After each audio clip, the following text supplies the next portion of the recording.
Algae. This is a term that usually causes panic in aquarists. But I would like to tell you that algae perform important functions in nature and also in aquariums. And it is actually thanks to them that our planet has an atmosphere at all. Hello and welcome to my channel. My name is Lukhaup, and today I would like to show you and tell you how I think about algae. They were the first organisms to produce oxygen on our primordial Earth around 2 to 3 billion years ago. They were thus the first organisms to carry out photosynthesis and produce oxygen, which is also of immense importance for our understanding of the origin of life. So we also owe our life on this blue planet to algae. We know that algae are and have been quite important in evolutionary history, and they could also save us from impending climate collapse. In the fight against global warming, researchers in Munich, Germany, have developed a process in which they use algae to remove the greenhouse gas carbon dioxide from the atmosphere and then extract carbon fibers from it. The Intergovernmental Panel on Climate Change consider this method to be globally relevant. It could reduce the threat of global warming by up to 1.5 degrees. But they also can work wonders in nutrition. Algae are known worldwide among nutritionists as a green superfood. But what exactly are algae? Strictly speaking, algae are neither animals nor plants, but primitive organisms in the form of microorganisms known as protists. The microalgae spirulina is probably the best known algae among aquarists, where it is used and known as a convincing fish food, as well as among superfood enthusiasts. You have probably seen it before. It is available as powder, mixed in smoothies, or as a capsule that can be swallowed directly. So algae work wonders in the human body, and the spirulina fan base is growing steadily. Regular consumption of algae causes our bodies to reactivate their self-healing powers, supply every single cell with oxygen and nutrients, strengthen their defenses, and rid themselves of acids and other toxins.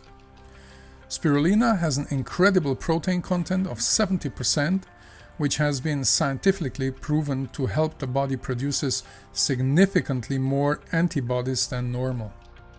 Spirulina contains above average amounts of vitamin A, vitamin B, and here it's the vitamin B12, then calcium, iron, phosphorus, which means that it greatly strengthens the immune system, a factor that is perhaps not insignificant, especially in today's world. Algae are natural inhabitants that have been able to develop and spread in every corner of this planet. And I have been to 95 countries, so you can believe me, and I've seen algae everywhere, in every river and every creek. As you can see, I have compiled a number of locations here from various rivers and lakes, and even if the water is crystal clear in springs, I have found algae even there, so everywhere, but in different forms, of course. Sometimes they are the classic ones, like here, which is just a slimy carpet, and sometimes they look like plants. So there is no such thing as an algae-free aquarium. Algae spread via spores that can be found in tap water, can be transported to us in the water used to transport fish and invertebrates, or even be transmitted through the air. Sometimes you wonder, why do I now have algae in my aquarium? I haven't added anything, no fish, no invertebrates, nothing. But algae thrive in our bathroom, on roof tiles, on building facades. Algae are actually omnipresent, everywhere. The genus Chara, which we can also see here and which can be found on every continent, belongs to the stonewort algae and actually looks more like a plant than an algae. Algae are therefore also an important part of our aquarium, and together with the plants ensure a stable balance in the aquarium for material cycles that function well. And only when the aquarium is out of balance do the algae take over, causing many new hobbyists or aquarists to panic. Of course, a brown or green carpet of algae is not a sight that you would like to see at first, but there are always ways and means to bring the aquarium back into balance and turn it into the small and pretty oasis that you see in many pictures of well-known or lesser-known aquascapers and aquarists, which is what you actually want to achieve, right? When algae are part of a well-functioning system, they produce nutrients that also form the basis of the diet for many aquarium inhabitants. So imagine if there were no algae. We would probably have hardly any shrimp in there. And you know that I love shrimp, so for me algae are great, and for the shrimp too. And we would always have to feed them, or catfish, and so on and so forth. So algae play an important role in the aquarium, and in the aquarium algae compete directly with the aquatic plants we have added, and it is no difference in nature. So there are algae in every aquarium. I mentioned this now very often and often enough. However, if they get out of hand and become very visible, as is the case here for example, then either something has become unbalanced or it is not yet in balance. But not all types of algae are a sign that in the aquarium or that the aquarium is in poor condition. Cladophora species such as the mossball, which are also a type of algae, are a sign that the water values are very good. So Cladophora is not our problem, and this is why we do not really concern ourselves with this algae. I distinguish between algae species that are relatively easy to get rid of, usually within a week, and algae species that are really stubborn. Cyanobacteria, for example, which are also called blue-green algae in German, although they are closer to bacteria than algae, they can be defeated relatively easy in my opinion. If you take a week, like a whole week, then we do like 3 water changes a week, 80 to 90%, and that's no problem. I do it very often. You have to just do it slowly. And also we could darken the aquarium and work with just a little bit of light. Of course you can turn the light on when you feed the fish, but otherwise you leave it comparatively dark for 4, 5, 6 days. And the plants will continue to grow, so you don't have to worry about that. If you leave it darker, I would say, for a couple of days, that is not harming the plants at all. So this is a good method of getting rid of algae and cyanobacteria. And we also know that Neocaridina species, the shrimp, for example, eat and destroy these blue-green algae or cyanobacteria relatively well. I don't see brown algae or diatoms as a big problem either. They usually occur during the startup phase, when the aquarium has not yet stabilized, and they are usually brown in color, sometimes slimy on the substrate, on the glass, stones, on the plants, and on the decoration of course. But after the startup phase they usually disappear because the aquarium stabilizes. I also do quite a few water changes during the startup phase, so in the first week when I see the algae maybe 3, so usually then they disappear. Of course you can also combat these diatoms and brown algae with snails, such as from the genus Cliton, Neritina, Vitina. I have done a video about these snails as well, so you can check that out. So those eat these diatoms quite reliably and they work well. In my view, they are the best algae eaters ever, better than fish or even the shrimp. And even the classic green algae is not a problem. If you do frequent water changes and then use the right snails that I said before, all these guys from the genus Cliton, Neritina, Vitina, they do an excellent job there. So water changes, the snails, you can use of course also the shrimp, but they work preventive. That means that if you have algae, probably it's already too late. So then you should probably add the snails and do the water changes. But you also can use you can introduce plants that grow quickly, such as hornwort, waterweed, and other plants that are fast growers. These plants, these fast-growing plants, create competition because they grow quickly and they take away the algae's food source. I'm not a big fan of water wheat and stuff like that because these plants don't fit into my concept, but a lot of aquascapers like them, and I just don't like the way they look, but hey, they work great. So in my opinion, you can do it. If you like them, even better. And what happens if you go on vacation for 2 or 3 weeks? You don't change the water, maybe leave the light on too long. What happened to me when I came back from Madagascar and Mauritius, one of my photo and film aquariums was completely covered with this green spot algae. I expected that, but it's not a big problem for me here too, because water change is necessary, a frequent water change at least twice a week, then 70 to 80%. And these algae can be removed mechanically. It's only annoying when this algae attaches itself to slow growing plants like anubias. If you look closely, they have it on their leaves too. It's not easy to get rid of them because snails don't eat them, except for ramshorn snails. When they're on the glass, if you have a good number of ramshorn snails in there, but shrimp, for example, can't really harm these green spot algae. And that's why I'm not a big fan of anubias. I already mentioned that in the anubias video, I believe. They grow too slowly, and when they do have something, you have to cut them off completely, or the leaves. And if they have holes, for example, from catfish, if they are covered with algae, you can actually cut away the whole plant, and this is the reason. Generally, I like fast-growing plants because they allow me to correct certain mistakes much more easy. And that brings us to the topic of stubborn algae, which even I have to deal with. So here we see red algae and brush algae. That are the type of algae that are more difficult. When I was in Mauritius and Madagascar for 3 weeks, I came back and found that one of the aquariums had a huge infestation of brush algae. So what happened in this aquarium?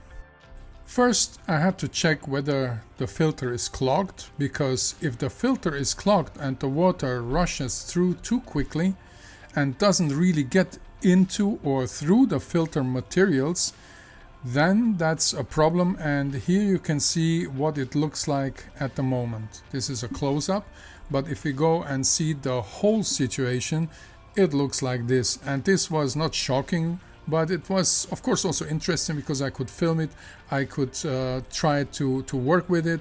So in fact it was a good thing, but just for this video. So the brush algae have taken over, even though there aren't many fish in this tank.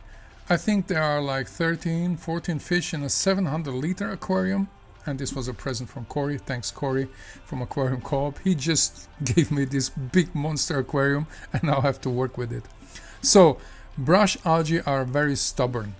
Of course, it's possible that they also have settled on the substrate and not only on the plants. In fact, they are everywhere now.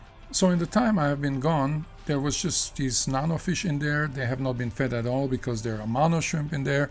And they developed larvae, so the fish fed on them. So overfeeding was not an issue here. So I know how to get rid of this, but I have to do a couple of things. I have to work on that. So it's a headache anyway.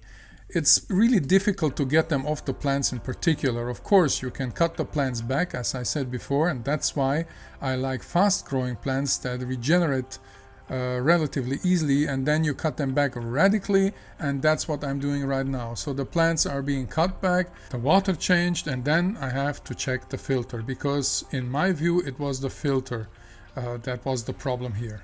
When I left to Mauritius and Madagascar, I did not clean the filter. That is the issue, and that's why you see this algae here. The reason is when the filter is clogged and the water rushes through too quickly and doesn't really get into or through the filter materials, then the pollutants are not dismantled, and that's why you have them in the aquarium. That's why the algae blooms.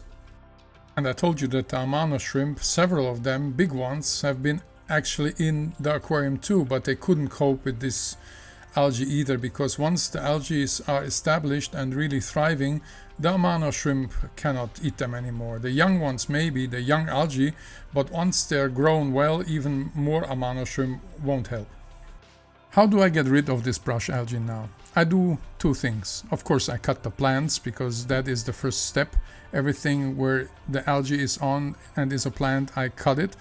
And then I do water changes over the course of a week, replacing 80 to 90% of the water. The second thing is I do spray the objects that are not plants, such as the roots, the stones, the rocks, everything that is deco, with a carbo product. For example, Dennerle has a carbo product that they gave me, and it's available in stores also.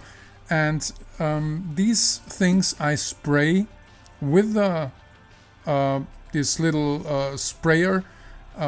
Sometimes the roots are out of the water and I spray them outside. If they are in the water, I usually take it out, spray them then, and leave the roots or the stones sitting there for like 10-15 minutes before I put them back to the water. Usually the older bottles, they contain something that is called glutaraldehyde. The new bottles, I think it's not allowed anymore, at least in Europe. I don't know about the US. Maybe you guys are still allowed to have this thing in the Easy Carbo products, but in Europe it's not allowed. Luckily, I still had some. For me, that works when I spray the rocks especially. The next day, immediately the algae turns purple or red, and after 1 week they're totally gone. So I still have some old bottles that I use. But let me know in the comments if this is a product, carbo product. Dennerle has something also called carbo, and a lot of other companies. So check out the market for that. I'm not sure about this. After this brutal method, I would say the algae are gone in 1 or 2 weeks. Of course, I cut off what can be cut off, parts of the plant that are infested. I spray the rest and hope that the water change will significantly reduce the number of algae that are still there, so that they don't catch my eye in a negative way. The stones, for example, can be brushed off with a toothbrush, sprayed like I said, then dip them in a little Easy Carbo, the brush the stones. But be careful, my friends, because you have to wear some glasses, because if it gets in your eyes, it's really a problem. So be careful there. That's why I can't recommend doing it without glasses or goggles or whatever you find. And of course there are the mechanical methods, as I would call them, for removing algae. Normally, if you do this once a week as shown here, the algae will not stick. I do this once a week for many aquariums, also for my photo aquarium. There I do it every 3 days. If they are a bit tougher, like these green spot algae, I have been careless for 2 weeks. Then you can remove them really well with this window cleaner with a blade, because I need it for photography, and there you see every spot. So if you've been away like I was, spending a few days in Mauritius, Madagascar, there are some aquariums that have become clogged with algae, especially on the glass. The rest was more or less okay with this nano aquarium, for example, and I used a plastic card, a check card. You can use a debit card, a Visa card, if it's not working anymore, if you don't use it no longer. So these are methods that really work well for the glass, and the sponge isn't enough for these algae, for the spot algae. And yeah, shrimps don't help either, fish don't help either, but I'll show you in a moment in the course of the video I will tell you about the shrimp and the fish. Let's start with the shrimp. I think shrimp work preventively, but they are constantly the weakest link in the chain, I would say, compared to fish and snails and the mechanical objects. So, as I said, they work preventively, and once algae are there, even shrimp can't do anything about it. I don't know if you guys have seen my videos on feeding shrimp and leaves. There's some very important information on that, because there you see that the shrimp are mainly going after the fungi that grow on the leaves. They don't eat the leaves because they like leaves, but they're growing fungi, bacteria, and that's why they are attacking the leaves. They are very tasty for them. And of course, algae is a byproduct, so they eat them as well. When it comes to fish, I focused on Otocinclus species. I left out, for example, the Siamese algae eaters and focused more on the Otocinclus, because Siamese algae eaters grow very large, around 30 centimeters, about a foot long, and not even every big aquarium can cope with that. Otocinclus species such as the zebra Otocinclus, the Latin name is Otocinclus cucama, are actually great for smaller and nano aquariums, but also do well in big aquariums. The good thing is that these little Otocinclus can get into the corners to clean. They can reach almost every spot. Large catfish would have more problems with this, and also to feed them in a bigger aquarium you have to give them additional food. The Otocinclus can do even without that you feed them extra. Of course they will take extra food as well, and a lot of hobbies do that, but in a big aquarium, if you have 3 or 4 of them in a really big aquarium, you don't have to feed them extra because they always find enough food. Also, they can do the job even on aquatic plants that are a little finer, such as Vallisneria, Java moss, some stem plants. They just do a great job. And this is Parotocinclus haraldi. I have keeping them for a long time now in my nano tanks, also in the bigger aquariums, together with shrimps, and they are a species that do well with nearly everyone. You guys know that I keep a lot of shrimp, that I have nano fish. In a very big aquarium, I'm not sure, I never kept them with Malawis or other big cichlids, but for normal tetras, for all the live bearers, they will do probably well. There you have to just take care about the water if the water parameters fit. So I keep them with South American fish. I recommend nearly the whole Otocinclus genus. In fact, all of them are doing well in aquariums. You just have to make sure when you buy them in the store that they look more or less healthy. This is often a problem with Otocinclus species. They have traveled a relative long way, are often not fed, and this affects their health. That's why I would check them, and if you have a bigger aquarium, these fish will do great. Even in nano aquariums, if you put 1 or 2 in there, they will do pretty good. I'm not a fan of large catfish, for example, sucker catfish, whatever, plecos. They are not really my taste. So for bigger aquariums, I really recommend this guy. It's the panda sucking barb called Gara flavatra. And this barb comes from Southeast Asia, and it's a freshwater fish that belongs to the carp family. And about the size, I would say they grow to a length of 7 to 10 centimeters, but I have never seen some that are 10 centimeters, so more likely 7 to 8 centimeters. Of course, these fish eat algae well, but they don't eat every type of algae. As you can see here, these green dot algae on the glass, which are very stubborn, cannot be removed by this fish, nor by Otocinclus, nor by the catfish Ancistrus, and certainly not by Gara flavatra. But the fish removes a lot of other algae, and watch the video that I have on them because it's a great alternative for the Siamese barb. Of course, platies and live bearers are also great algae eaters. You can often see them nibbling on thread algae, for example, and I like these fish personally. I love Endler guppies, for example. I have a video on Endler guppies as well. I just like all the variations in the colors. The situation is different for me when it comes to snails. Not only is this my secret favorite, but I often say that I think snails are great when it comes to the best algae eating machine, or let's say natural algae eating machine in the aquarium. Why? Because there are many species out there, especially among the Cliton species, the species from the genus Cliton.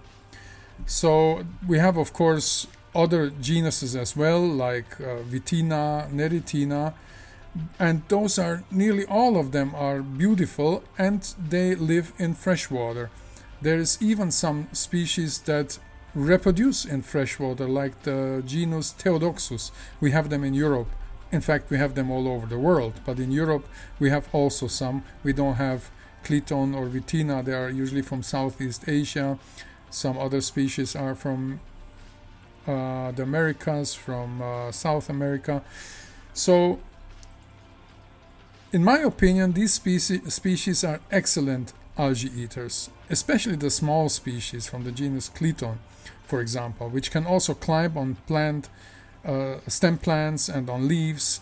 So you have to be careful with the larger species, as they are not so suitable for nano-aquariums because they quickly run out of food and you have to feed them extra.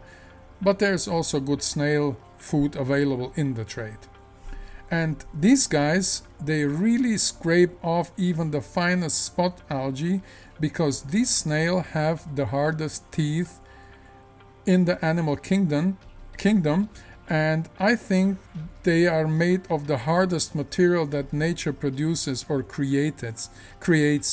This is what I have read in a scientific paper.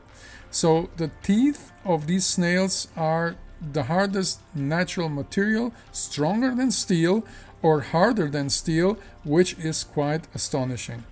Of course, this was just a brief insight into the topic of algae. I could talk probably more than an hour about this. It's not my favorite topic, but we all have to deal with it. I have seen them all over the planet, and in fact it bothers me just when they take over and I see just algae. Like here in Florida, I've been there for the last 10 years or 15 years in fact already, and this changes. Sometimes there are algae, other times not, so it always depends on the condition of the springs. But yeah, thanks for watching, I appreciate that, and you can subscribe, you don't have to, but it would be great, because it's fun to see that I have already 60,000 subscribers, and I appreciate that a lot. Thanks for watching the videos. Let me know if I can improve something in the videos. I heard there's some issues with the language, and I hope I can fix that. I have to ask Corey, my friend, he's an expert on YouTube. So thanks a lot for watching. I see you in the next video. I would be happy about a comment. Thanks, see you next time.